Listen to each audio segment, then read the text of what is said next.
தமக்குரியர் அன்புடையார் என்பும் உரியர் பிறர்க்கு தெய்வத்தானாகாதெனினும் முயற்சி தன்மை வருத்த கூலி தரும். உலகத்திற்கே ஞானத்தை வெளிப்படுத்திய நம் தமிழ் நூலான தெய்வப்புலவர் தந்த திருக்குறளை இந்த அருமையான ஞாயிற்றுக்கிழமை காலை நேரத்தில் வாரந்தோறும் உங்கள் அனைவரையும் தமிழ் கேட்க வைத்த கலைஞர் தொலைக்காட்சியின் கோடான கோடி ரசிக பெருமக்களுக்கு என்னுடைய அன்பான வணக்கத்தையும் வாழ்த்துக்களையும் சொல்லி, பேசு தமிழ் பேசு இந்த நிகழ்ச்சியை வழங்குபவர்கள் கமகம மனம் நலம் தினம் தரும் ஆர்கேஜி நெய் மற்றும் கோல்டு வின்னர் எல்டியா தூய தேங்காய் எண்ணெய் இணைந்து வழங்குபவர்கள் ரெடிஸ் ஃப்ரான்ச்சைஸ் வேர்ல்டு மற்றும் இந்தியாவின் நம்பர் 1 விற்பனையாளர் லட்சுமி செராமிக்ஸ். இந்த வணிக நிறுவனங்கள் வழங்கும் பேசு தமிழ் பேசு. தமிழ் பேசுவது எல்லோருக்கும் ரொம்ப பிடிக்கும். அது எப்போ நம்மளுக்கு இந்த அருமை தெரியும்னா, தமிழே பேசாத இன்னொரு தாய்மொழி இருக்கக்கூடிய அந்த நாட்டில் எல்லாரும் வேறு மொழி பேசிகிட்டு இருக்கும்போது எங்கேயாவது ஒரு தமிழ் கேட்டோன்னே அவ்வளோ சந்தோஷமாக இருக்கும். லண்டனில் நடந்து போயிட்டு இருக்கப்ப எல்லாம்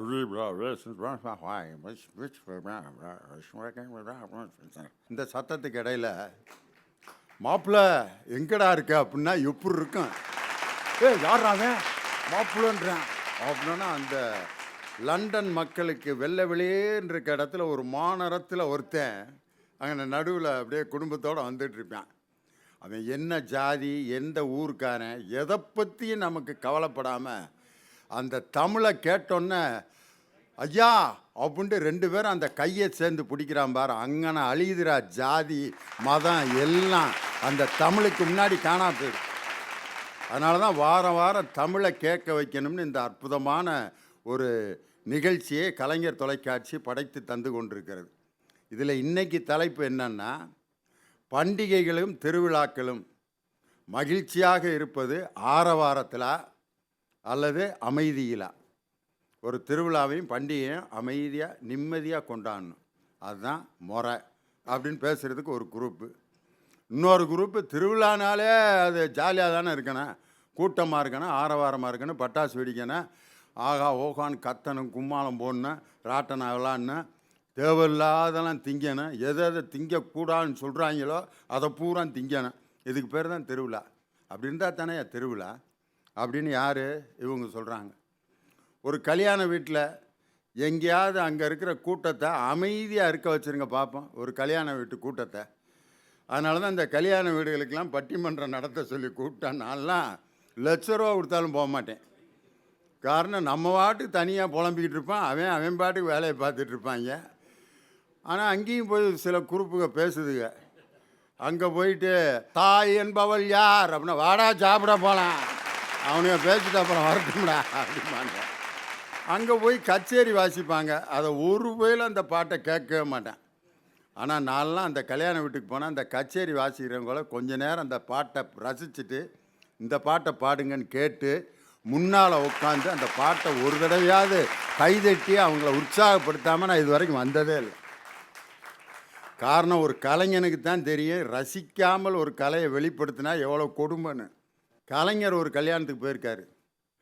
கலைஞர் உள்ளே வந்தோன்னா அந்த நாதஸ்வர கலைஞர் என்ன பாட்டு வாசான்னு தெரியுமா?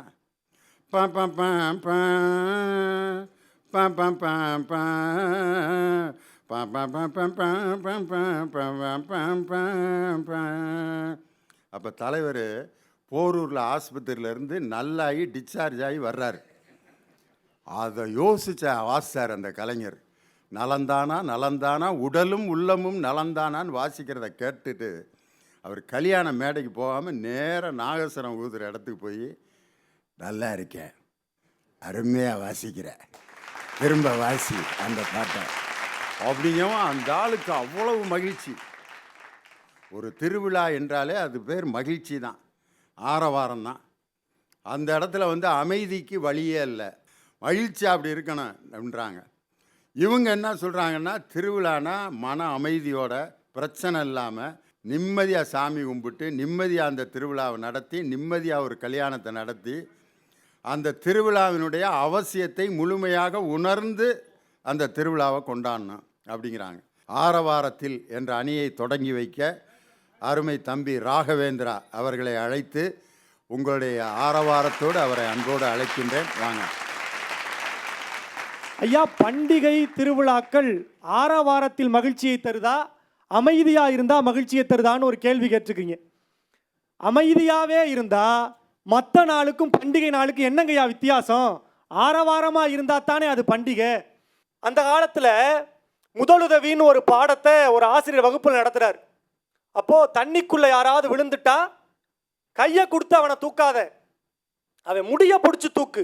கையை பிடிச்சி தூக்குனீனா அவன் ஒன்னை உள்ள இழுக்க வாய்ப்பு இருக்கு, அதனால முடிய பிடிச்சி தூக்குன்னு நடத்தினாராம். அந்த வகுப்புல இருந்த ஒரு மாணவன் கேட்டானா, ஐயா அவன் மொட்டை எடுத்திருந்தான்னா எதை பிடிச்சி தூக்குறது அப்படின்னு கேட்டானா. அந்த கேள்வியை கேட்டது வேற யாரும் இல்ல, எங்க அண்ணன் மதுரை சங்கர் தான். அதே மாதிரி இங்கேயும் நிறைய கேள்வி கேட்பாரு, யாரும் நம்பிராதீங்க. நடுவர் அவர்களே, கிராமத்துல வாழ்றதே ஆரவாரம் தான். நான்லாம் திருவிழாவுக்கு சென்னையிலிருந்து ஊருக்கு போகணும்னு வைங்களேன், பேருந்துல ஏறி சீட்டு பிடிக்கிறதே எவ்வளவு பெரிய சவால் தெரியுமா? பொங்கலுக்கு ஜல்லிக்கட்டுல மட்டும்தான் மாடு அடக்கணும்னு நினைச்சுக்கிட்டு இருக்கீங்க. ஆனா பேருந்து நிலையத்துல வண்டி அந்த கேட்ல நுழையும் போதே மாடை அவுத்து விட்ட கணக்கு. மாடை பிடிக்க ஓடுற மாதிரியே பஸ் பின்னாடியே ஓடி போய் ஜன்னல் ஓரமா ஒரு சீட்டை போட்டு உட்கார்ந்து ஊருக்கு போய் அமைதியாவே இருந்துட்டு வர்றதுக்கா மாட்டை அடக்குறோம்? ஊருக்கு போனோமா, அம்மாச்சி அப்பச்சியை பார்த்து ஆசீர்வாதம் வாங்கினோமா, அம்மா கையால விருந்து சாப்பிட்டோமா, திருவிழாவுக்கு போய் கலர் கலரா நாலஞ்சா பார்த்தமான்னு இருந்தா தானே ஆரவாரம். ஃப்ளோவில் ஒன்று ஓட்டி விட்ட நீ பாட்டுக்கு. ஐயா கலர் கலரா கடைகளில் விற்கிற அல்வாக்களை தின்பண்டங்களை பார்க்கலாம்னு சொன்னேன். இதை முதலே சொல்லியிருக்க வேண்டியதானே. கலர்கரை நிறைய சாப்பிட்ற பொருள் வச்சுருப்பாங்க, அதை வாங்கி சாப்பிட்டோமா அப்படின்லாம் சொல்லியிருக்கானே. கலர் கலராக நாளை பார்த்தோமா அப்படின்னு அடிக்கிறிய. ஐயா திருவிழாக்கள்ல சமைக்கிற சாப்பாட்டுக்குன்னு தனி ருசி இருக்கு. 365 நாளும் நாம உழைக்கிற பணத்துல காந்தி தாத்தா வேண்டுமானால் சிரிக்கலாம். ஆனா அந்த பணத்தை கொண்டு வந்து அப்பாவுக்கு ஒரு ட்ரெஸ்ஸு, அம்மாவுக்கு ஒரு சேலை, தங்கச்சிக்கு ஒரு தாவணின்னு வாங்கி கொடுத்து எல்லாரையும் புது ட்ரெஸ் போட வச்சு கோயிலில் அம்மனை பார்க்கறதுக்கு கூட்டிட்டு போகும்போது அதற்கு செலவு பண்ற பணத்துல காந்தி தாத்தா மட்டும் சிரிக்க மாட்டாரு, ஒட்டுமொத்த குடும்பமும் சிரிக்கும்னு சொன்னா திருவிழாவும் பண்டிகைகளும் ஆரவாரத்துல தான் மகிழ்ச்சியா இருக்கு. ஊருக்கு போறதுங்கிறதே மகிழ்ச்சி தான். வெளியூர்ல வேலை பார்த்துக்கிட்டு இருக்கிற தான் பிள்ளை திருவிழாவுக்கு வீட்டுக்கு வருவான், அவனுக்கு விதவிதமா சமைச்சு போடலாம்னு சொல்லி காத்து கொண்டிருக்கிற எல்லா அம்மாக்களுக்கும் திருவிழாக்களின் போது இருக்கிற ஆரவாரம் தானங்க ஐயா நிறைவான மகிழ்ச்சியை தரும். ஐயா திருவிழாக்களும் பண்டிகைகளும் அமைதியா இருந்தா தான் மகிழ்ச்சியை தரும்னு இவங்க சொல்றாங்க.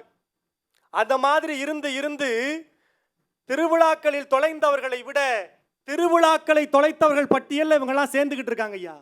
ஒரு இந்து மத கோயிலுடைய தேர் திருவிழாவுக்கு தன் இஸ்லாமிய நண்பனையும் கிறிஸ்தவ நண்பனையும் அவன் கூப்பிட்டுருப்பான். மிகப்பெரிய தேரை அந்த வடம் பிடிச்சு இழுத்துக்கிட்டு போகும்போது சும்மா திருவிழாவை பார்க்கத்தானே வந்திருக்கோம்னு சொல்லி அந்த நண்பர்கள் நினச்சிருந்தாங்கன்னா அப்படியே கூட்டத்தோட கூட்டமாக நடந்து அப்படியே வந்திருக்கலாம்.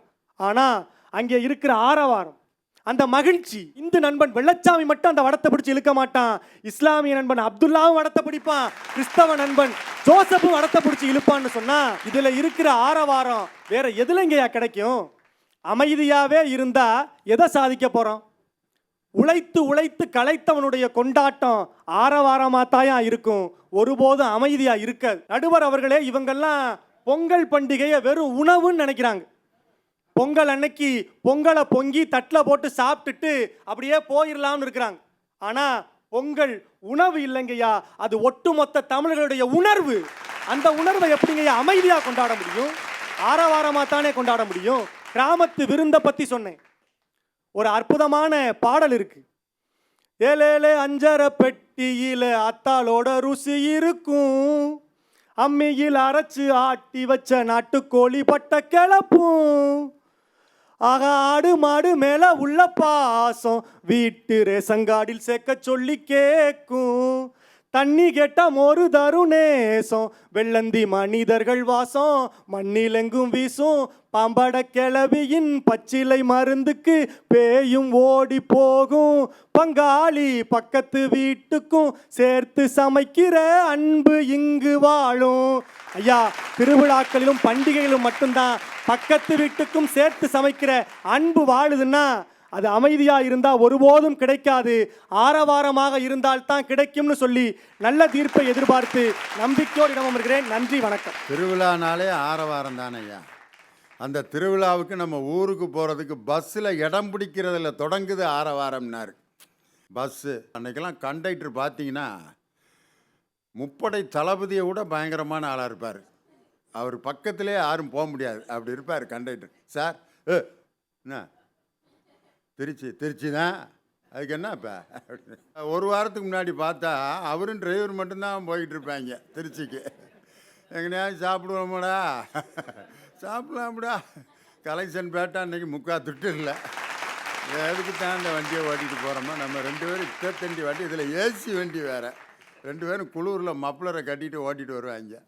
ஆனால் அதே பஸ்ஸு ஒரு திருவிழா நேரத்தில் எவ்வளவு பரபரப்பாயிருது. ஒரு முகூர்த்த நாள், டே அப்பா, துணிக்கடையில் கூட்டமாக இருக்கான், ஒரு சாதாரண பலசர கடையில் கூட சிட்டையை போடுறதுக்கு அவ்வளோ லேட் ஆகும், பலகார கடை டீ கடை எல்லாத்துலேயும் கூட்டமாக இருக்கான், எல்லாம் பிஸியாக இருப்பான். அதுக்கு பேர் தான் திருவிழா. அருமையாக பேசினார் தம்பி. இதுக்கு பதில் பேசினா வாங்க, மதுரை சங்கர் திருவிழாவுக்குன்னே ஃபேமஸான சித்திரை திருவிழா கொண்டாடுற மதுரையிலேருந்து வந்திருக்காரு. ஒவ்வொரு திருவிழாக்களும் பண்டிகைகளும் அதற்கு பின்னால் ஒரு தத்துவம் இருக்கிறது என்பதை உணர்த்துவதற்காகத்தான் கொண்டாடப்படுகிறது. அதை கொண்டாடுறதுக்கு தான் நம்ம எல்லாம் இங்கே வந்திருக்கோம்.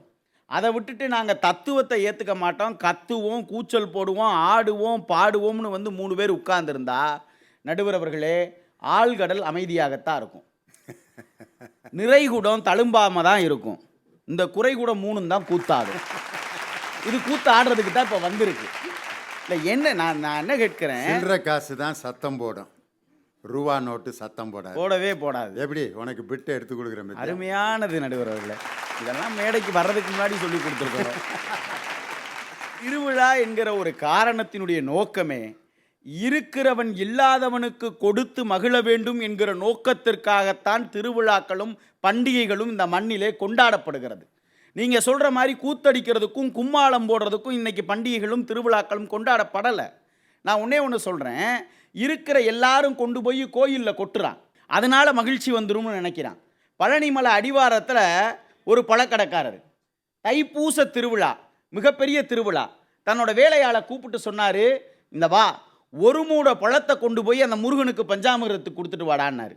நீ கொடுத்துட்டு வா, அதுக்கப்புறம் தான் நம்ம வியாபாரம் தொடங்கணும்னாரு. இவர் உட்கார்ந்துருக்கிறாரு. அந்த வேலையாள் காலையிலையும் சாப்பிடல, முத நாள் ராத்திரியும் சாப்பிடல, பழமூட்டையை தூக்கிக்கிட்டு முதலாளி சொல்லிட்டானேன்னு கிளம்பி மேலே ஏறிட்டான். போய்கிட்டு இருக்கையிலே பாதி வழியில் அவனுக்கு பசிக்க ஆரம்பிச்சிருச்சு. வேறு வழி இல்லை, 2 வாழைப்பழத்தை எடுத்து சாப்பிட்டுட்டான். சாப்பிட்டுட்டு மிச்ச பழத்தை கொண்டு போய் கோயிலில் கொடுத்துட்டு வந்துட்டான். கீழே வந்தாச்சு, வியாபாரமும் நடந்தாச்சு. அன்னைக்கு ராத்திரி அந்த முதலாளி கனவுல முருகனே வந்தாராம். முருகன் வந்து சொன்னாராம், டே பழனி, நீ நேற்று கொடுத்து விட்ட 2 வாழைப்பழம் எனக்கு வந்து சேர்ந்துச்சுடான்னாராம். அப்படியே ஆடி போயிட்டான முதலாளி. வேகமாக மறுநாள் காலையில் போய் வேலையாளை கூப்பிட்டீங்க, வாடா, 1 மூடை பழம் கொடுத்தனே, நீ கொண்டு போய் என்ன பண்ணுன்னு அந்த 1 மூடை பழத்தை, 2 வாழைப்பழம் தான் முருகன் வந்துன்னு சொல்லியிருக்காரு. அப்போ இவன் நடுவில் கடைகடையை போட்டு மலையிலே வித்துட்டானோன்னு இவருக்கு ஒரே ஆத்திரம். அவனை கூப்பிட்டு விசாரிச்சனே அவன் சொன்னானா, ஐயா என்னை மன்னிச்சிருங்க, நான் 2 நேரம் சாப்பிடலை, பசி தாங்க முடியலை, அந்த பசி தாங்க முடியாமல் 2 பழத்தை எடுத்து சாப்பிட்டேன்னு சொன்னானா. அப்போ தான் அந்த முதலாளிக்கு தெரிஞ்சுதான், பஞ்சாமிர்தத்துக்கு கொடுப்பது பேர் மிகப்பெரிய காணிக்கை இல்லடா, பசிப்பவனுக்கு கொடுப்பது தான் மிகப்பெரிய காணிக்கைங்கிறத உணர்ந்தான். அதை உணர்த்துவது தான் திருவிழா என்பதை தயவு செஞ்சு நீங்கள் புரிஞ்சுக்கங்க. நீங்கள் யோசிச்சு பாருங்க, விநாயகர் சதுர்த்தி அது எவ்வளவு பெரிய மிகப்பெரிய விழா. விநாயகர் சதுர்த்தின்னு ஒன்றை கொண்டாடணும் நம்ம முன்னோர்கள் ஒரு கடமையை வச்சாங்க. எதுக்கு வச்சாங்க? புரட்டாசி மாதம் தான் விநாயகர் சதுர்த்தி வரும். ஐப்பசியில் மழை அடித்து ஊற்றும். மழை அடித்து ஊற்றுறதுக்கு முன்னாடி இன்றைக்கி நம்ம செய்கிறோமே குளத்தையெல்லாம் தூர்வாடுறதுக்கு, அந்த மாதிரி குளமெல்லாம் தூர்வாரியே இருந்தாலும் இந்த தண்ணியெல்லாம் தேக்கணும்னா களிமண்ணால் புரட்டாசி மாதம் பிள்ளையாரை செஞ்சு அந்த பிள்ளையாரை 3 நாள் வீட்டில் வச்சு சாமி கும்பிட்டு ஈரக்களிமண்ணையும் கரைக்கக்கூடாது, காஞ்ச களிமண்ணை தான் கொண்டு அந்த நதியிலையும் குட்டையிலையும் குளத்துலையும் கலைச்சாதான் மண்ணாக இருக்கிற குளங்குட்டையெல்லாம் களிமண் படர்ந்து ஐப்பசி மாதம் பெய்கிற மழை பூரா நீர்நிலையில் நின்று நாட்டில் தண்ணி பிரச்சனையே வராதுடாங்கிறதுக்கு கண்டுபிடிச்சது தான் சார் விநாயகர் சதுர்த்தி. ஆனால் இன்னைக்கு எப்படி ஆயிடுச்சு இந்த விநாயகர் சதுர்த்தி? யாராவது களிமண்ணில் விநாயகர் செஞ்சு சாமி கும்பிட்ற காலம் போய் கெமிக்கல்களில் விநாயகரை செஞ்சு அவரை ஊர்வலமாக வச்சு கூத்தடிச்சு அந்த கெமிக்கலை நீர்நிலையில் கலைச்சு நீர்நிலைகளை கெடுத்தது தான் இன்னைக்கு உங்களுடைய ஆர்ப்பாட்டமும் ஆரவாரமும் செஞ்சிருக்கிற மிகப்பெரிய தவறு இல்லையா? இந்த திருவிழாக்கள் தான் பார்த்தீங்கன்னா அதிகமான வெஞ்சன்ஸை தீக்கிறடா அதைத்தான் இருக்கும். போன திருவிழாவில் ஒருத்தன் மண்டையை உடைச்சிருந்தானா அடுத்த திருவிழாவில் அவனுக்கு நாள் குறிச்சிடுறான். மாப்பிள்ளை ஊரில் கொடியை கட்டிட்டாங்க, ஆளை ரெடி பண்ணி இனி இந்த திருவிழா அவனை வெளுத்து வாங்கிடணுங்கிறான். சினிமாவில் கூட பாருங்கள், கொலை கொள்ளை எல்லா கொலையும் திருவிழாவில் தான் நடக்குது. பருத்தி வீரன்லேருந்து இன்னைக்கு நடந்த புது படம் வரைக்கும் திருவிழாவில் தான் அத்தனையும் பண்ணுறதா காட்டுறான். திருவிழாக்கள் உங்களுடைய வஞ்சகங்களை தீர்த்து கொள்ளுகிற இடமா? இல்லை, நீங்கள் செய்த பாவங்களை கழிப்பதற்காக வந்த இடமாக என்றைக்கு நீங்கள் பயன்படுத்துகிறீர்களோ அன்றைக்குத்தான் உங்கள் மனதிலே அமைதியும் நிகழும் மகிழ்ச்சியும் இருக்கும். இன்றைக்கு இருக்கக்கூடிய இதே அரசு சொல்லியிருக்கு சவுண்ட் பொல்யூஷன் செய்கிற எல்லோரும் அரசுக்கு எதிரானவர்கள்னு சொல்லியிருக்கு. இவங்க 3 பேரும் அரசுக்கு ஆதரவானவர்களா எதிரானவர்களா என்பதை அவர்கள் தான் நிர்ணயிக்க வேண்டும் என்று சொல்லி வாய்ப்பிற்கு நன்றி கூறி விடைபெறுகிறேன். நன்றி, வணக்கம். சங்கரு சார், திருவிழா எப்படி கொண்டாடணும்னு ஒரு கிராமரே சொல்லிட்டார். விநாயகர் சதுர்த்தி புரட்டாசி மாதம் ஏன் கொண்டாடப்படுகிறதுங்கிறதுக்கு ஒரு அழகான விளக்கம் கொடுத்த சங்கருக்கு உண்மையிலே என்னுடைய மனமார்ந்த பாராட்டுகள். எளிமையாக ஆர்ப்பாட்டம் இல்லாமல் நடப்பது எதுவுமே மனதுக்கு மகிழ்ச்சியை தரும். அருமையாக பேசினார். அதுக்கு பதில் சொல்லணும். வாங்க, டாக்டர் ஜெயராஜமூர்த்தி அவர்கள் ஆரவாரமாக மேடைக்கு வருகிறார். இங்கேருந்து வந்தார் சங்கர். தத்துவம் தாத்பரியம், தத்துவம் தாத்பரியம். ஐயோ என்னையா அது பெரிய திருமூலர் பரம்பரை மாதிரி. தன்னை அறிய தனக்கு ஒரு கேடு இல்லை, தன்னை அறியாமல் தானே கெடுகின்றான், தன்னை அறியும் அறிவை அறிந்த பின் தன்னையே அர்ச்சிக்க தான் இருந்தானேன்னு நம்ம திருமூலர் திருமந்திர அந்த பரம்பரையிலேருந்து வந்துடுற மாதிரி தத்துவம் தத்துவம் தாத்பரியத்தை புரிஞ்சுங்க அப்படின்னாரு. தத்துவம்னு சொன்னாலே அது கேட்குறவனுக்கு ஒரு இழவும் புரியாதுன்னு அர்த்தம். அதுக்கு பேர் தத்துவம் பானுங்க. இன்னொன்று மகா தத்துவம்னு சொல்லுவோம். அது என்னையா மகா தத்துவம்னா கேட்குறவனுக்கும் ஒன்றும் புரியாது, சொல்கிறவனுக்கு அது சுத்தமாக புரியாது. அதுக்கு பேர் மகா தத்துவம். அந்த மாதிரி தத்துவத்தை சொல்லிட்டு போனார். 2 வாழைப்பழம் எப்படி கிடச்சிது அவனுக்கு அதை யோசிச்சு பார்த்தாரா? ஒரு மூட்டை வாழைப்பழம் அவர் கொடுத்ததுனால தான் அதுலேருந்து 2 எடுத்து அவன் சாப்பிட்டான். அவரே 2 வாழைப்பழம் கொடுத்துருந்தா யோசனை பண்ணியிருப்பான் இல்லையா? ஒரு மூட்டை வாழைப்பழத்தை கொடுத்தா அதை நம்ம எப்படி ஆரவாரன்னு நம்ம எடுத்துக்க முடியும்? சங்கர் மாட்டிக்கிட்டியா வாழைப்பழத்தில்? அவர் ஒரு தார் வாழைப்பழத்தை ஆரவாரமாக கொடுத்து விட போய் தான் அதில் 2 எடுத்து தின்னான். சாதாரணமாக திரைப்படம் வரும்போது ஓப்பனிங் அப்படின்னு ஒரு சாங் வைப்பான். ஓப்பனிங் சாங் வச்சாதான் இப்போ ரஜினிகாந்தோட படத்தில் நீங்கள் முத்து படத்தில் பார்த்துருப்பீங்க.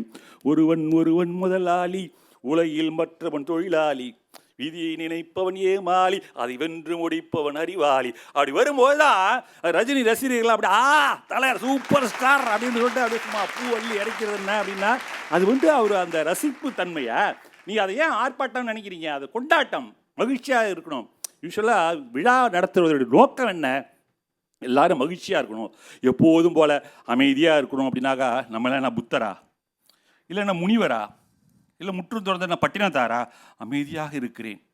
திருவிழாவா? அது கடந்து போகட்டும், எல்லாம் கடந்து போகும் அப்படின்னு எப்படியா சொல்ல முடியும்? என்னாலாம் அப்படி சொல்ல முடியாது. நாங்களாம் பாவன மக்கள்யா, எங்களுக்கு திருவிழா தாயா கொண்டாட்டம். எப்பயாவது இது மாதிரி ஒரு பிள்ளையார் சதுர்த்தி, ஒரு ஆயுத பூஜை, ஒரு தீபாவளி, இந்த மாதிரி ஒரு கல்யாண வீட்டுக்கே போகிறோம்.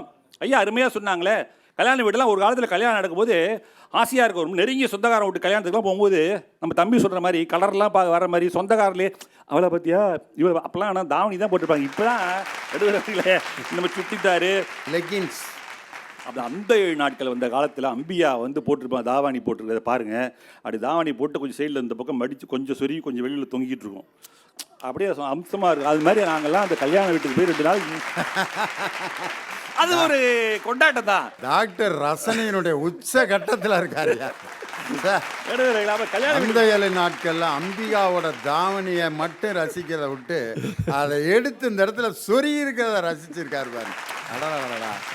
தேர் திருவிழாவில் போனால் அப்படிதான் சும்மா ஊரை சுற்றி வரணும்யா. தேரை இழுக்கும் போது எல்லாத்தையும் பார்க்கணும். நீ தேரையும் இழுக்கணும், இப்போ கூட்டத்திலேயே இப்படி பார்க்கணும், அப்படியே பார்க்கணும், தெருவில் போகணும் வரணும். அங்கே ஐஸ் வித்துட்டு இருப்பான், சத்தம் கேட்டுகிட்டே இருக்கும். ஒருத்தன் பீன்னு ஊதில் ஊதிட்டு இருப்பான், ஒருத்தன் பலூன் ஊற்றிட்டு இருப்பான், பலூன் சத்தம்லாம் கேட்கும். இந்த சத்தத்தெல்லாம் காதில் வாங்கும்போது ஆகா தினந்தோறும் இப்படி நடக்காதா, தேர் இன்னைக்கு முடிஞ்சிருச்சா, தேர் இழுக்கும் போது காலையில் ஒரு மகிழ்ச்சியாக இருக்கும். திரும்பி சாயங்காலம் வந்து நிலையில் இழுத்தோன்னச்சா முடிஞ்சு போச்சுடா, தினம் இப்படி இழுத்தா அப்படி இருக்கும், அப்படி தான் இருக்கும், இன்னும் அடுத்த வருஷம் தான் தேரை இழுப்பானுங்க அப்படின்னு ஒரு ஏக்கம் வருதா இல்லையா, ஒரு ஆரவாரம் இருக்கும். அது மாதிரி தீபாவளி முடிஞ்சிருச்சுன்னு வச்சுங்களேன், தீபாவளி அந்த கடைசி பட்டாசு கொளுத்தும் போது நான் பட்டிருக்கேன். அதாவது பள்ளிக்கூடத்தில் படிக்கும்போது அல்லது காலேஜில் படிக்கிறவரில் இருந்துச்சு. பக்கத்து வீட்டுக்காரன் அப்படி வெடிக்கிறான்னா நம்மளும் கொளுத்தணும்.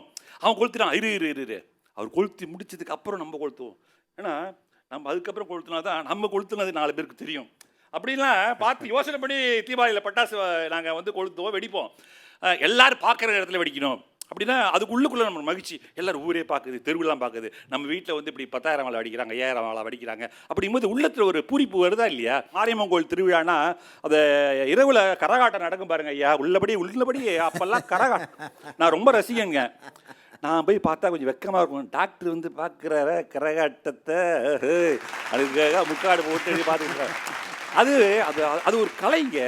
ராத்திரியில் பார்த்தீங்கன்னா அந்த பெருசு சின்னது எல்லாம் ரவுண்டு கட்டி அதை பெட்டர் மார்க்ஸ் லைட் வெளிச்சத்தில் ஆடிட்டு இருக்கும் பாருங்க.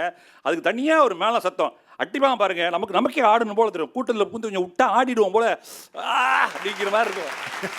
அந்த கொண்டாட்ட மனப்பான வேணியா. இப்போ கை தட்டணும், இது கை தட்டணும், இது ஆர்ப்பாட்டம் அப்படின்னு சொல்ல முடியுமா? ஒரு நல்ல பேச்சாளனுக்கு கை தட்டினா தான் அது பேசுறதுக்கு ஒரு உற்சாகம் வரும். இது கை தட்டுறதே ஆர்ப்பாட்டம், இது வந்து தேவையில்லாத விஷயம் அப்படின்னு எப்படி நீங்கள் சொல்ல முடியும்? ஓஷோ சொல்லுவார், வாழ்க்கையே ஒரு கொண்டாட்டம், அது தினம் கொண்டாடும் பாரு. நம்ம எப்பயாவது கொண்டாடுறது தான் தீபாவளி, பொங்கல், திருவிழாக்கள், பண்டிகைகள். இதனால் நாம் ஆர்ப்பாட்டமாக கொண்டாடினால்தான் ஒரு நிறைவான மகிழ்ச்சியாக இருக்கும் என்கின்ற நல்ல தீர்ப்பை வழக்கம் போல் நம்முடைய நடுவர் அவர்கள் தருவார்கள் என்று சொல்லி விடைபெறுகிறேன். நன்றி, வணக்கம். டாக்டர் திருவிழாக்குள்ள கூட்டத்துக்குள்ள நம்மளை கூட்டிட்டு போயிட்டார். அந்த கரகாட்டம் நடக்கிற இடத்துக்கே ஸ்பாட்டுக்கே கூட்டு போயிட்டார். பாரதி ராஜா படம் பார்த்த மாதிரி இருந்துச்சு டாக்டர் பேசுனது.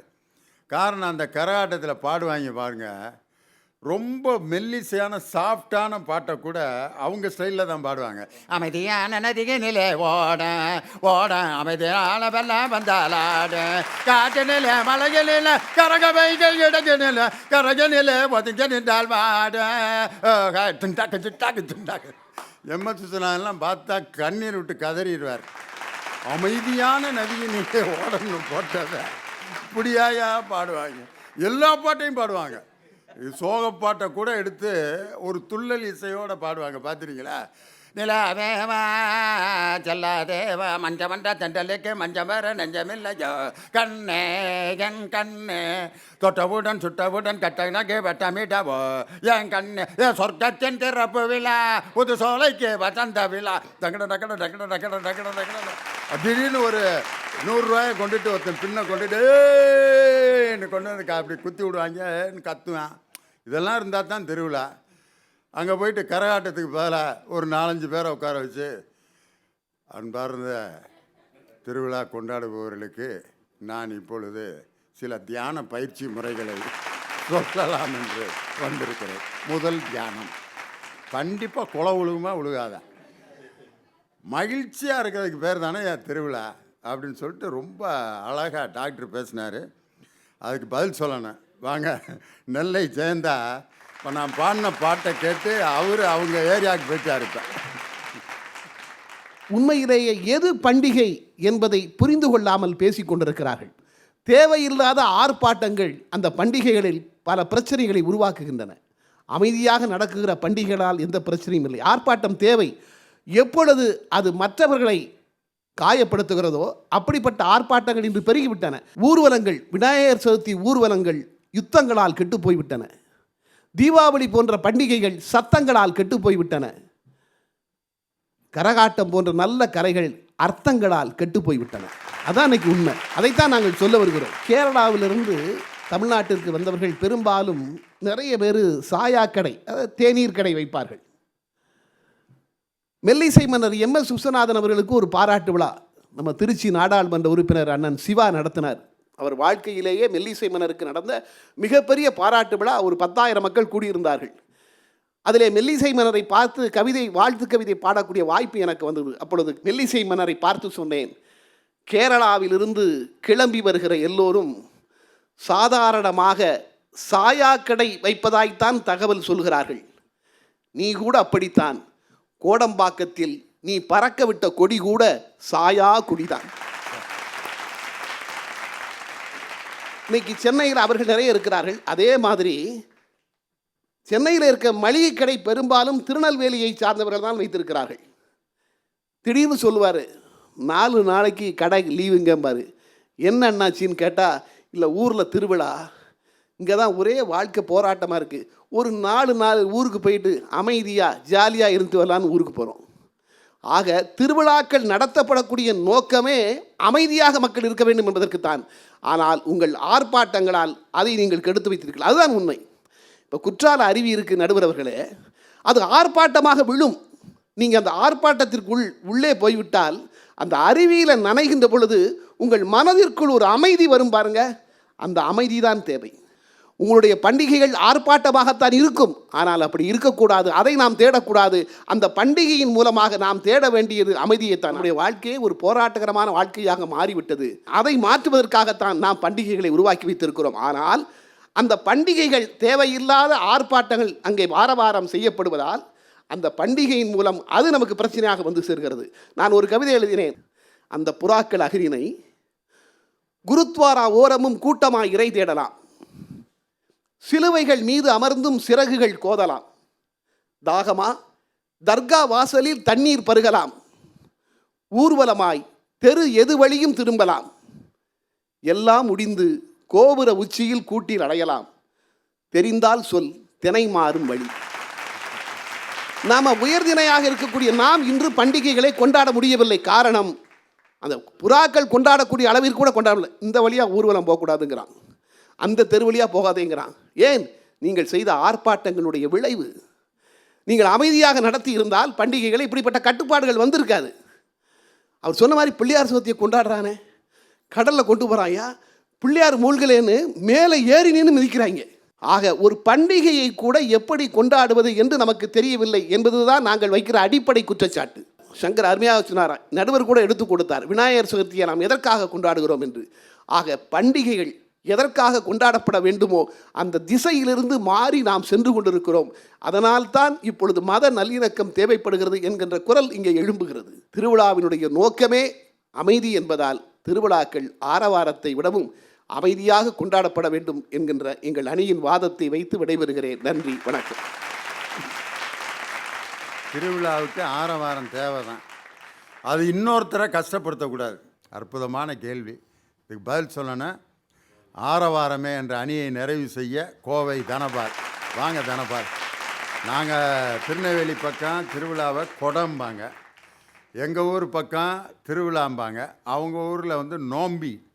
எங்கள் ஊர் நோம்பி கொண்டாடுங்கோ, 6 நாள் நோம்புங்கோ அப்படிம்பாங்க. அவங்களுக்கு நோம்புன்னா தான் திருவிழா. பட்டாசு வெடிச்சாத்தான் அது தீபாவளி, உரிப்பானையை உடைச்சாத்தான் அது பொங்கல், கேக்கு வெட்டுனாத்தான் அது கிறிஸ்மஸ்ஸு, பிரியாணியை செய்தாத்தான் அது ரம்ஜானு. மொத்தத்தில் பரபரப்பாக இருந்தாத்தாயே அதுக்கு பேரே பண்டிகை. பண்டிகைன்னா என்ன நடுவர் அவர்களே? கிறிஸ்மஸ் அன்னைக்கு கேக்கு வெட்டி தான் திங்கணும், பழைய எஞ்சியும் ஊறுகாயும் கொடுத்து கிறிஸ்மஸ் கொண்டாடலாம்யா, எளிமையாக கொண்டாடுறேன். டே ஏசுநாதரே ஏற்றுக்க மாட்டார்றா அதை. ஏண்டா அவர் பிறந்த நாளை பழைய இஞ்சி கொடுத்தா கொண்டாடுறது. அருமையான ஆரம்பமே சூப்பர் தனபால். நடுவர்களே, பண்டிகையினால பண்டம் கூட்டல் ஈகை தான் பண்டிகை. எல்லா நாளும் எல்லோருக்கும் நாம் உதவி செய்ய முடியாது. கடைசிக்கு வருஷத்தில் ஒரு நாளாவது பலகாரங்களை செய்து மற்றவங்களுக்கு உதவி செய்ய வேண்டும் என்பதற்காகத்தான் பண்டிகை என்கின்ற திருவிழாவே வந்திருக்கிறது. நடுவர்களே, திருவிழாவினுடைய கோட்பாடே ஒன்று கூடுதல், கூடி உண்ணுதல், கொண்டாடுதல், மகிழ்ச்சியை பகிர்தல். ஒரு வீட்டுக்கு வீடு ஆகாது, சண்டை போட்டிருப்பாங்க. ஒரு திருவிழா கூடுகின்ற பொழுது, ஒரு விசேஷம் நடக்கின்ற பொழுதுதான் அந்த சம்பந்தங்களே நடைபெற்று கொண்டு இருக்கிறது. அதுதான் உண்மை. வாழ்க்கை முழுவதும் ஆண்டுதோறும் அமைதியாக வாழ வேண்டும். ஆண்டுக்கு ஒரு முறையாவது நாம் ஆரவாரத்தோடு வாழ வேண்டாமா? யோசனை பண்ணி பாருங்க. திருவிழா வந்துருச்சுங்க, என் சம்சாரத்துக்கிட்ட சொன்னேன், திருவிழா கூட்டம் நிறையா இருக்குடி, பார்த்து பதனமாக கடைக்குள்ளே போய் போனாமா வந்தாமான்னு பட்டுன்னு துணி எடுத்துகிட்டு வந்துடணும்னே. அவள் போனா 30,000க்கு ஒரு பட்டை எடுத்துகிட்டு வந்துட்டான். நான் பட்டுன்னு தான் சீக்கிரம் வாடினா அவள் பட்டை எடுத்துகிட்டு வந்துட்டான். நான் கேட்டு என்னடினே, கம்மன் இருங்க, வருஷம் பூரா காட்டன் சேலை கட்டலாம், திருவிழான்னு வந்தால் பட்டு சேலை தான் கட்டணும்னா. நீங்கள் சிந்திச்சு பாருங்கள், வருஷம் பூரா வாழ்றது அமைதியாக வாழலாம், ஆனால் திருவிழா ஒரு முறை வருது, அப்போ ஆரவாரமாக தான் வாழணுங்க. பொங்கல் எப்படி கொண்டாடிட்டு இருக்கிறோம் நாங்கள்? வீட்டுக்கு பூரா வெள்ளை அடிக்கணும், இல்லை வீட்டுக்கு பூரா வெள்ளை அடிக்கணும், மாட்டு கொம்புக்கு பூரா வண்ணம் தீட்டணும், தெருவுக்கே மாவிளை கட்டணும், சூரியனுக்கு கேட்குற மாதிரி பொங்கல் வச்சு பொங்கலோ பொங்கல்னு உறக்க கத்துனாத்தான் அது பொங்கல் திருவிழாவா தவிர அமைதிய சங்கர் பொங்கலோ பொங்கல் எப்படி கொண்டாடுவாங்க? மதுரையில் பொங்கலோ பொங்கல் பொங்கலோ பொங்கல் பொங்கல் அப்படியே கொண்டாடுவாங்க சார். பொங்கல் 4 நாள் கொண்டாடுறதையே நீங்க ஆரவாரம் சொன்னீங்கன்னா, இந்த பொங்கல் அந்த காலத்தில் எப்படி கொண்டாடினாங்க தெரியுமா? 28 நாள் இந்திர திருவிழாவாக இந்த தமிழகத்திலே கொண்டாடிய விழாதான் இன்று 4 நாட்களாக பொங்கல் திருவிழா கொண்டாடப்படுகிறது. இந்திரனுக்கு 28 நாள் கொண்டாடிய இந்திர திருவிழாவை ஏன் தமிழ் படித்த இந்த இந்திராவுக்கு தெரியவில்லை என்பதுதான் எனக்கு வருத்தமாக இருக்கிறது. இந்திர விழாவை பற்றி இந்திராவுக்கே தெரியலன்னா அப்புறம் யாருக்கையா நம்ம விளக்கம் சொல்ல முடியும்? கருவறைக்கில் இருக்கின்ற பொழுது கடவுள் அமைதியாகவே இருக்கிறது, ஆனால் அதே கடவுள் தெருவுக்கு வருகின்ற பொழுது அது ஆரவாரத்தோடு தான் வருகிறது என்பது நிதர்சனம்.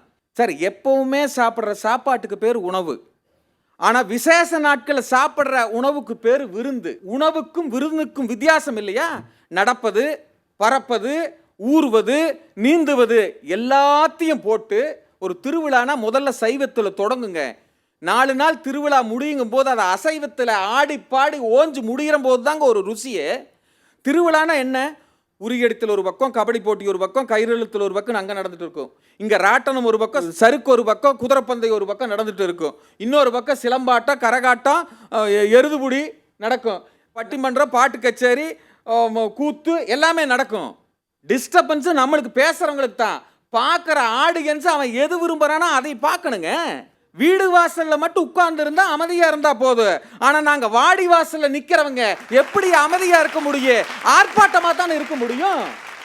மணி மணியல்ல அது அடிக்காத வரை, பாட்டு பாட்டல்ல அது பாடாத வரை, முரசு முரசல்ல அது கொட்டாத வரை, பண்டிகை பண்டிகை அல்ல அது பரபரப்பாக கொண்டாடாத வரை, பரபரப்பும் ஆரவாரமும் நிறைந்த பண்டிகைகள் தான் என்றுமே மனதுக்கு மனநிறைவை தருகிறது என்று சொல்லி வாய்ப்பளித்தமைக்கு நன்றி பாராட்டி விடைபெறுகின்றேன். நன்றி, வணக்கம். திருவிழாக்கள் மகிழ்ச்சியை தருவது அமைதியில்தான் என்ற அணியை நிறைவு செய்ய என் அருமை சகோதரியார் இந்திரா ஜெயச்சந்திரன் அவர்கள் வருகிறார். வாங்கம்மா. திருமண விழாக்கள்லாம் பார்த்தீங்கன்னா ஒரு மற்றவங்க கூட நீங்கள் ஆரவாரமாக இருங்கங்க. எனக்கு ஒரு விஷயம் புரிய மாட்டேங்குது. மாலை போட்டு கல்யாண பொண்ணையும் மாப்பிள்ளையும் வச்சுருக்காங்க, தாலி கட்டுறதுக்கு வர்றது அந்த புள்ள அங்கேருந்து வந்துக்கிட்டு இருக்கு, அந்த ஆளுக்கு ஒரு சஃபாரியை போட்டு ஓரமாக நிப்பாட்டியிருக்காங்க மாப்பிள்ளைய. பிள்ளை அங்கேருந்து வரும்போதே பட்டு சீரை ஒன்று கட்டிக்குன்னா நான் கெட்டிக்குன்னேனே கெட்டிக்குன்னு ஆட்டம் ஆத்தாடி, தலையில் மாட்டிருக்க ராக்கொடி சடையாரம்லாம் பிச்சு பறந்துருச்சு. கல்யாண பொண்ணையா அப்படி ஆட விடுவீங்க? புல்லட்டு வண்டியில் வந்துக்கிட்டா டுக்கு டுக்குன்னா கூட பின்னாடி இருக்க ஒரு 10 பேரும் ஆடுறாங்க.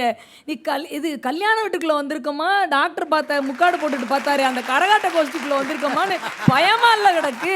திருவிழான்னா கொண்டாட்டம் மட்டும் பார்க்குறீங்கல்ல, ஒரு 365 நாளும் செலவு போக ஒரு 10 ரூபாய் எடுத்து வச்சு, ஒரு 25 ரூபாய் எடுத்து வச்சு வருஷம் முழுசும் கறிச்சீட்டு போட பொம்பளைகளை பார்த்துருக்கீங்களா? கிராமத்தில் பலகார சீட்டு போடுறவங்கள பார்த்துருக்கீங்களா? நான் கூட ஒருத்தவங்ககிட்ட கேட்டேன், எங்க கறிக்கெல்லாமா அங்கே சீட்டு இப்போ தான் வாரம் எடுக்கிறேன். இல்லைங்க, கறி சீட்டுனா 3 கிலோ ஆட்டுக்கறி தருவாங்க, 1 கிலோ கோழிக்கறி தருவாங்கம்மாங்க. அவ்வளோ உங்கள் வீட்டில் எத்தனை பேருண்ணே? நாங்கள் 5 பேர் இருக்கோன்னு. 3 கிலோ ஆட்டுக்கறியும் 1 கிலோ கோழிக்கறியும் என்னங்க செய்வீங்கண்ணே? அது எப்படிங்க? அன்னைக்குன்னு யாராவது கேட்டு வந்தாங்கன்னா அன்னைக்கு பிச்சை பழசு விடக்கூடாதுங்க. திருவிழா இல்லை, அன்னைக்கு அவங்களுக்கும் கறி சாப்பாடுன்னு சொன்னா பார்த்தீங்களா? இதுதாங்க திருவிழாவினுடைய மகிழ்ச்சி, இதுதான் கொண்டாட்டம். இந்த கொண்டாட்டத்தில் மனசில் வரும் பாருங்க ஒரு நிறைவு. இந்த அமைதி இன்னைக்கு இல்லாமல் போயிருச்சேங்கிறதா எங்களுடைய மிகப்பெரிய வருத்தமாக இருக்கிறது. பண்பாடும் தாத்பரியமும் என்னன்னா, பொங்கலோ பொங்கல் என்பது கொண்டாடிட்டு அன்னைக்கு பொங்கலை வச்சு திங்கிறது இல்லைங்க. வேளாண்மையினுடைய அந்த முக்கியத்துவத்தை அன்னைக்கு தெரிஞ்சுக்கிடணும். உழவுக்கு எதெல்லாம் உதவியதோ அதற்கு நன்றி தெரிவிக்கக்கூடிய விழா தானுங்களே அது. நான் ஒன்று கேட்கட்டுமா? சாமி சப்பரத்தில் வருதோ, கோயில் கொடையில் அல்லது தேரில் வருதோ, ஏன் வெளியே வருது தெரியுமா? அழகான ஒரு சித்தர் பாடலில் சொல்லுவாங்க, உள்ள தெய்வம் கல்லடா, உலாவும் தெய்வம் செம்படா, பேசும் தெய்வம் நீயடா நானடா, உண்மை தெய்வம் சோரடான்னு ஒரு பாட்டு இருக்கு. உள்ள இருக்க சாமி கல்லுல இருக்குமா, சப்பரத்தில் வர்றது, தேரில் வர்றது, உலோகத்தில் ஐம்பொன்னில் வச்சுருப்பாங்க. உண்மையிலே பேசுகிற தெய்வம் செம்பும் இல்லை கல்லும் இல்லை நீயும் நானும் தான். உண்மையான தெய்வம் சோறு மட்டும்தாண்டாங்கிற அந்த சித்தர் பாடல் சொல்லும். சப்பரங்களிலே எதுக்கு சாமி வருது தெரியுமா? எல்லாராலையும் போய் கோயிலில் கும்பிட முடியாதுங்க. உங்கள் ஆரவாரத்தை எல்லாராலையும் செய்ய முடியாதுங்க. எவனால் வெளியே வர முடியலையோ, அவன் நோயாளியோ அல்லது அந்த வீட்டில் இருக்கவங்க முதுமையானவர்களோ, குழந்தை பிறந்த வீடாக இருந்தால் கோயிலுக்குள்ளே போய் அர்ச்சனை பண்ணி தேங்காய் பழம் உடைக்க மாட்டாங்க அவங்களோ, அல்லது ஒரு துக்கம் நடந்திருந்தால் ஒரு வருஷத்துக்கு வெளியே வரமாட்டாங்க. இப்படி ஆளுங்க கோயிலுக்கு வர முடியாதுல்ல.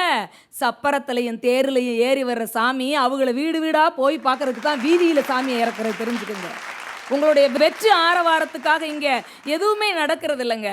ஒரு தீபாவளி வரப்போகுது, ஒரு பொங்கல் வரப்போகுது, ஒரு கிறிஸ்மஸ் வரப்போகுதுன்னா ஒரு மாதத்துக்கு முன்னாடியே அதுக்கு 78 தடவை பட்ஜெட் போட்டு ஒரு உடல் உழைப்பு தொழிலாளியாக இருந்தாருன்னா ஒரு தபாலை கொடுத்துட்டு அல்லது ஒரு குப்பையை அள்ளிட்டு அல்லது ஒரு குரியரை கொடுத்துட்டு அல்லது ஒரு கேஸ் சிலிண்டரை இறக்கி வச்சுட்டு காதை மெல்ல செறிஞ்சுக்கிட்டு, முதலாளி வணக்கம், முதலாளி வணக்கம், தம்பி முதலாளி வணக்கம், முதலாளி வணக்கம்ப்பா சார் வணக்கம் சார், 3 வணக்கம் சொன்னீங்கன்னா தீபாவளி வரப்போகுது, போனஸ் குடியான்னு அர்த்தம். ஐயா இந்த விஷயம் தெரியாட்டி நீங்கள் ஆரவாரம் பண்ணி வேஸ்ட்டு தானுங்களே. கிறிஸ்மஸ்க்கு கேக்கு வெட்டலைன்னா எப்படி? அது இப்போ இன்னும் கொஞ்சம் அழிச்சாட்டி இருக்குது. எந்த இடத்துல கேக் வச்சாலும் அருவா வச்சு வெட்டுறாங்க. என்ன கலாச்சாரம்னே தெரியல. கேக்கு கொடுக்கும் போதே அதில் ஒரு பிளாஸ்டிக் கத்தி வச்சு கொடுப்பான்லங்க. கேக்கு வெட்டுறதே நம்ம கலாச்சாரம் இல்லைங்க. கேக்கை கொண்டு வச்சு அருவா வச்சு எதை காட்டுறீங்க?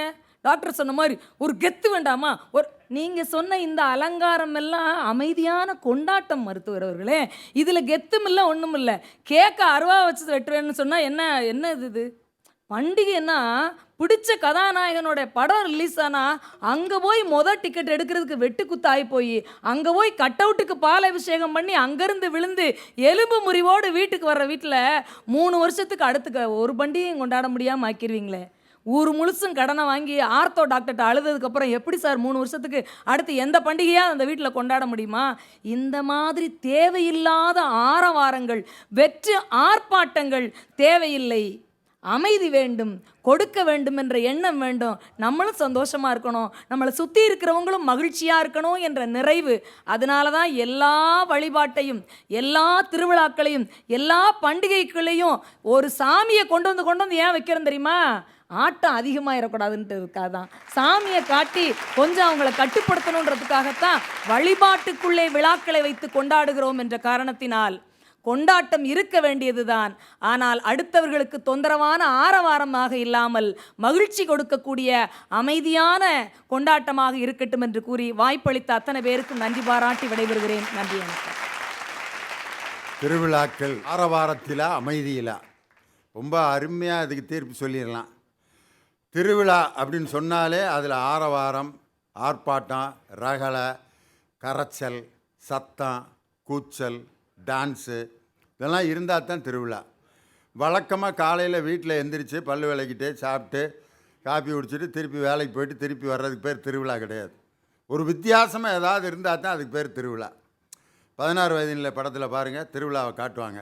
செவ்வந்தி பூ முடிச்ச சின்னக்கா செய்தி என்னக்கா, நீ சிட்டாட்டம் என் சிரிச்ச சொல்லக்கா, முத்து பல்லக்கா அது என்னமோ என்னமோ, தன்னானே தானே தன்னா அப்படின்னு எல்லாம் ஆடுவாங்க. இந்த திருவிழா நடந்துட்டு இருக்கேன். அதில் ஒரு காட்சி பார்த்தீங்களா? ரஜினி அந்த குரூப்பு, பரட்டை குரூப்பெல்லாம் இங்கிட்டு சைடில் நின்றுட்டு பீடியை பற்ற வச்சுட்டு, யார் ஸ்ரீதேவி அவங்க அம்மாவை கூட்டுக்கிட்டு இருப்பாங்க. மாப்பிள்ள மயில் அவங்க ஆத்தாளுக்கு தாவணி போட்டால் கூட நல்லா தாண்டா இருக்குது, இது இப்படி இருக்குது அப்படின்னாரு. நல்லாவே இல்லை அப்படின்பாரு கவுண்டமணி. அந்த திருவிழாக்களில் நடக்கிற சேட்டைகளே ஒரு தனி சுகம்.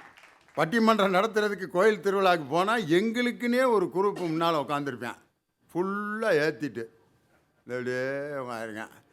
நான் மேடையில் பாட்டு பாடிக்கிட்டு இருக்கேன், அருமையான பாட்டு. எது? டிஎம் சௌந்தரராஜன் பாடின பாட்டை. ஒளிமயமான எதிர்காலம் என் உள்ளத்தில் தெரிகிறது. மேடைக்கு ஒரு ஆள் வெள்ளை வெள்ளேன்னு வேட்டையை கட்டு வந்தார். நிப்பாட்டியா? யாரியா? இப்போ தாயா பட்டிமன்றம் தொடங்குது, யாரியா நீ? நிப்பாட்டியா குடியா?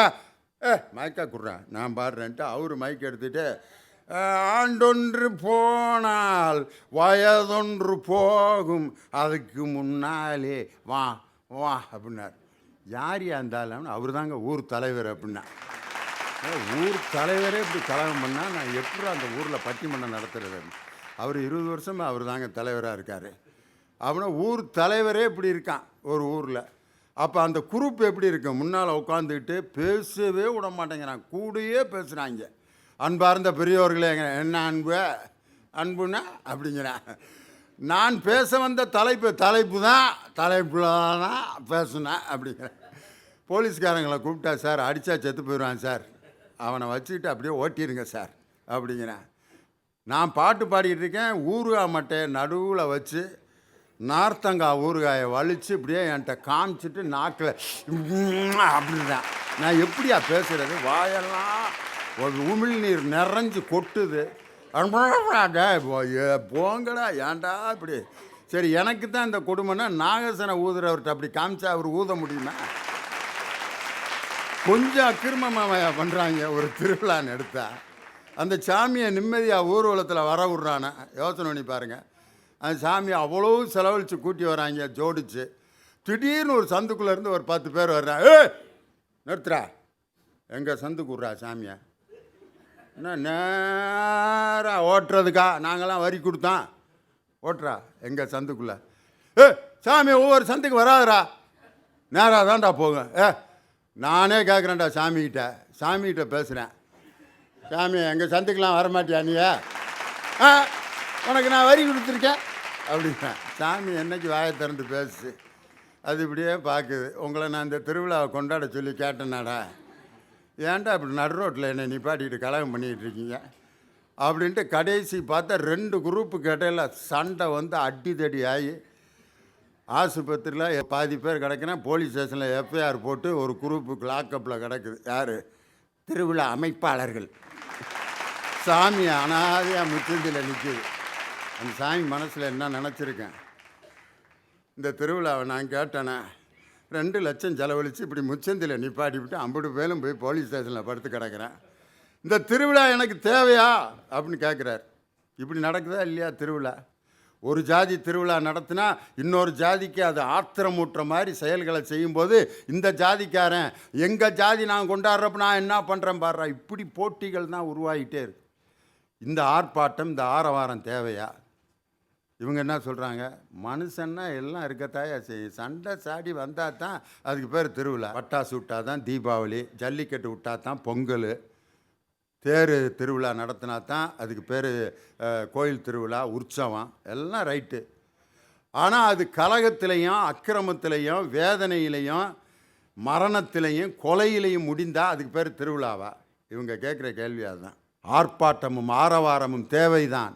அந்த ஆர்ப்பாட்டம் இன்னொருவரின் மனதை புண்படுத்தாமல் மகிழ்ச்சியாக எந்த திருவிழா நடக்கிறதோ உண்மையான மகிழ்ச்சியான திருவிழாவாக இருக்க முடியுமே ஒழிய 1000 மனங்களை புண்படுத்தி 1000 பேரை அடித்து அவர்களுடைய மனதையும் உடலையும் காயப்படுத்தி கொண்டாடும் ஆர்ப்பாட்டமான திருவிழாக்கள் இந்த நாட்டுக்கு தேவையே இல்லை.